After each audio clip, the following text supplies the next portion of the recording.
Assalamualaikum warahmatullahi wabarakatuh. Minasan konnichiwa. Balik lagi di pembelajaran bahasa Jepang. Nah, untuk pelajaran kali ini kita agendanya yaitu menyatakan suatu letak suatu benda atau letak suatu ruangan. Kalau misalnya minggu lalu kita belajar keberadaan suatu benda, misalnya nih di kelas ada meja kayak gitu. Nah, untuk sekarang kita lebih ke letaknya, spesifiknya di mana. Misalnya di dalam kelas, di luar kelas, di samping kelas dan lain sebagainya gitu ya. Kemudian yang kedua kita akan membahas mengenai kata tunjuk suatu ruangan. Kalau minggu lalu kita mempelajari kata tunjuk suatu benda, nah untuk minggu sekarang kita belajar mengenai kata tunjuk ruangan. Khusus untuk siswa-siswi saya, tolong dicatat materinya karena kita akan ujian sebentar lagi. Jadi tolong dicatat, disimak baik-baik dan dipahami ya. Kalau misalnya tidak paham, jangan sungkan-sungkan untuk kalian bertanya di kolom komentar atau bisa langsung diskusikan di grup WhatsApp kelas masing-masing. Jadi jangan bilang paham kalau sebenarnya nggak paham. Oke, kalau gitu langsung aja siapin buku catatannya dan kita mulai belajar sekarang.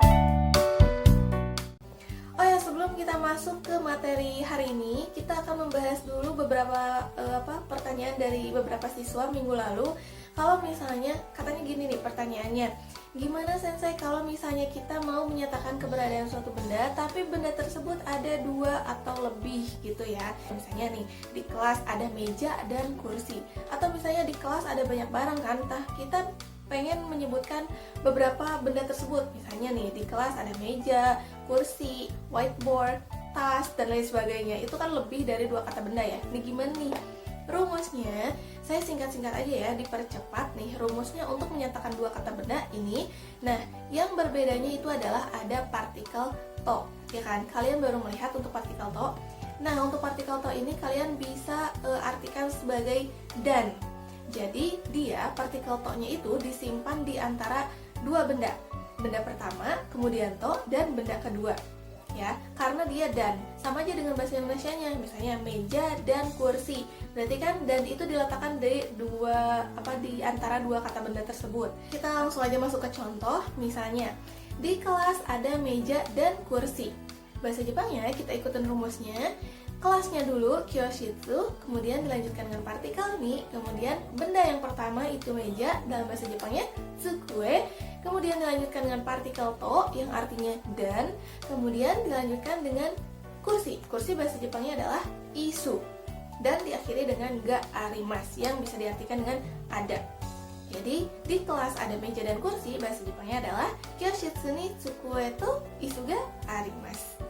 Bisa ya, paham ya? Ini untuk dua kata benda. Kemudian gimana nih untuk lebih dari dua kata benda?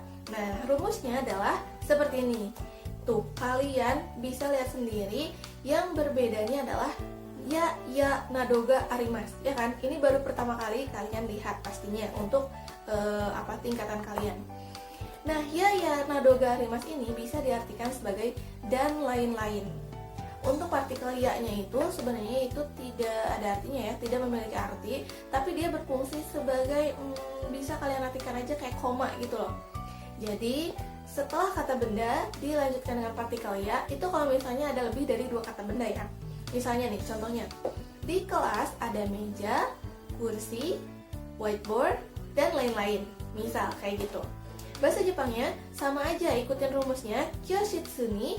Benda pertama yang disebutkan, meja, tsukue, dilanjutkan dengan partikel ya. Kemudian kursi, isu, ya lagi. Kemudian yang terakhir adalah whiteboard. Misal kalau tiga benda ya, yang terakhir whiteboard. Nah, setelah whiteboard kalian jangan tambahkan ya lagi, melainkan tambahkan nadoga arimasu yang bisa diartikan dengan dan lain-lain.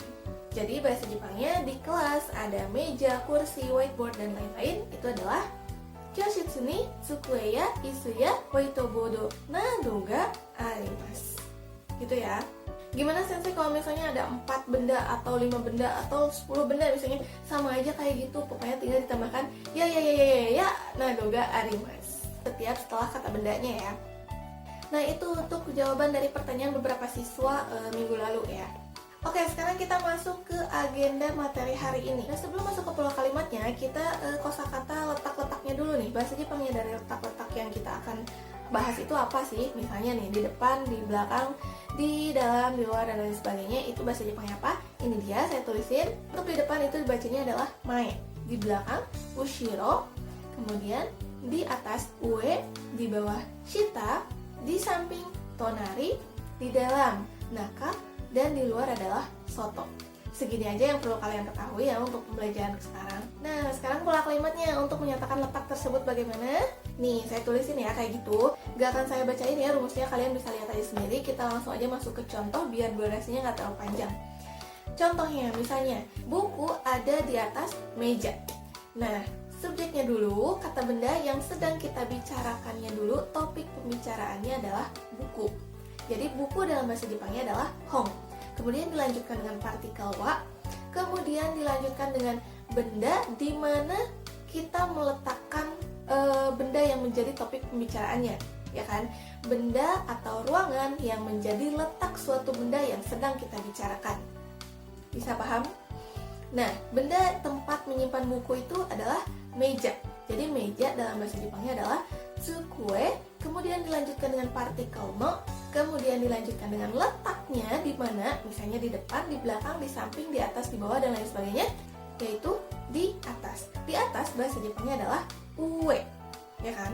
Kemudian dilanjutkan dengan partikel ni dan diakhiri dengan arimas, atau bisa diartikan dengan ada. Terus gimana kalau misalnya ruangan, sensei? Sama aja untuk ruangan juga. Contohnya misalnya, ruang kepala sekolah ada di depan ruang UKS, misalnya. Yang menjadi topik pembicaranya dulu nih, apa?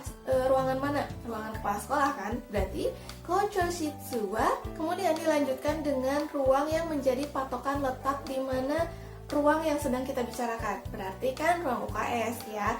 UKS dalam bahasa Jepangnya adalah hoken shitsu, dilanjutkan dengan partikel no, kemudian dilanjutkan letaknya itu di mana, depan ya kan, berarti depan itu bahasa Jepangnya mae, dan dilanjutkan dengan ni arimas. Berarti bahasa Jepangnya ruang kepala sekolah ada di depan ruang UKS, bahasa Jepangnya adalah kocho shitsu wa hoken shitsu no mae ni arimas. Bisa paham ya sampai sini? Sekarang kita lanjut ke materi kata tunjuk suatu ruangan ya. Kalau misalnya minggu lalu menunjukkan suatu benda itu kore, sore, are, nah sekarang kita ganti menjadi koko, soko, asoko. Ini untuk menunjukkan suatu ruangan ya. Jadi koko itu artinya di sini, soko itu artinya di situ, dan asoko artinya di sana. Nah, kalimatnya kayak gimana untuk menunjukkan? Sama aja dengan kata benda sebenarnya. Misalnya nih, di sana adalah perpustakaan, misalnya ya, kayak gitu. Bahasa Jepangnya, kata tunjuknya dulu, kemudian dilanjutkan dengan partikel wa, kemudian dilanjutkan dengan ruangannya apa? Tadi kan perpustakaan, bahasa Jepangnya adalah shokuen shitsu, kemudian ga arimasu. Jadi, di sana ada perpustakaan, itu bahasa Jepangnya adalah asoko wa shokuen shitsu ga arimasu. Kalau misalnya tidak ada gimana? Negatif. Berarti di sana tidak ada perpustakaan. Asoko wa shokuen shitsu ga arimasen. Terus gimana kalau misalnya ada yang nanya nih? Kalau misalnya ada murid baru nih nanyain ruang perpustakaan ada di mana gitu. Bahasa Jepangnya kalian tinggal kayak gini aja nih rumusnya. Ruangannya dulu apa yang akan ditanyakannya? Misalnya perpustakaan. Shokuen shitsu dilanjutkan dengan wa, dilanjutkan dengan doko. Doko itu artinya di mana ya. Doko ni arimasu ka? Ada di mana? Jadi shokuen shitsu wa doko ni arimasu ka? Atau misalnya nanyain toilet. Toire wa doko ni arimasu ka? Toilet ada di mana? Nah, kalian bisa menjawab dengan kata tunjuknya saja bisa. Yang pertama misalnya ya, menjawabnya asoko desu atau soko desu. Jadi nyebutin di situ sambil menunjukkan dengan tangannya di situ kayak gitu, atau di sana kayak gitu. Cukup kayak gitu juga boleh, soko desu, asoko desu. Tapi kalau misalnya ruangannya tidak terlihat, kalian mau menunjukkannya menggunakan letak suatu ruangan yang tadi, pola kalimatnya yang tadi. Toilet ada di depan ruang kepala sekolah, misalnya kayak gitu. Jadi toire wa kocho shitsu no mae ni arimasu, boleh kayak gitu ya misalnya. Jadi kalian bisa menjawab pertanyaan tersebut dengan dua pilihan. Boleh menyebutkan kata tunjuknya saja, atau boleh juga menggunakan letaknya ada di mana yang menggunakan pola kalimat yang tadi.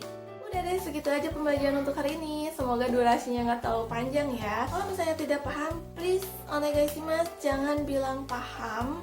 Dan silahkan kalian ajukan saja pertanyaan yang mana yang tidak pahamnya, insya Allah mudah-mudahan bisa saya jawab. Selain untuk siswa-siswi saya di sekolah, semoga video ini bermanfaat untuk teman-teman di luar sana yang berminat juga untuk belajar bahasa Jepang. Terima kasih untuk yang udah ikut belajar dari awal sampai akhir dan udah menyimak dengan baik. Sampai jumpa di video selanjutnya.